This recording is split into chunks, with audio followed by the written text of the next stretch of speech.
اللہ تعالیٰ کی جو کتاب ہے، جس طرح آپ نے فرمایا کہ سب مقصود سارے علوم کا یہی ہے کہ کتاب اللہ کا اور سنت رسول اللہ صلی اللہ علیہ وآلہ وسلم کا فہم حاصل کیا جائے، تو قرآن مجید کی جو بلندی ہے یہ اتنی بلند ہے کہ اس کے بارے میں فرمایا گیا کہ اس کے ساتھ تعلق والے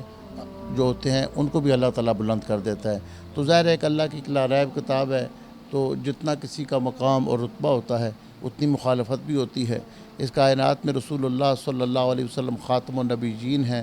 اور انبیاء اور رسل میں بلند ترین مقام کے حامل ہیں، تو سب سے زیادہ مخالفت بھی، دشمنی بھی آپ کے ساتھ ہے۔ اس پہ کتابیں لکھی جا چکی ہیں، لکھی جا رہی ہیں، قرآن مجید کے خلاف بھی ہے۔ اب جس کسی نے اپنی اس خباثت کا اظہار کیا وہ تو دنیا اور آخرت کے اندر سزا ضرور پائیں گے، لیکن اہل اسلام کی ذمہ داری ہے کہ اس کتاب کی تعلیمات کے فروغ کے لیے زیادہ سے زیادہ کوشش کریں۔ اور آپ دیکھ لیجئے گا کہ جس ملک میں جہاں پہ یہ کام ہوا ہے، اللہ تعالیٰ ایسا کرے گا کہ اسی ملک میں اسی قرآن کا دفاع کرنے والے پیدا ہو جائیں گے، اس کی تعلیمات عام ہوں گی اور اللہ تعالیٰ اس کو زیادہ فروغ عطا فرمائے گا۔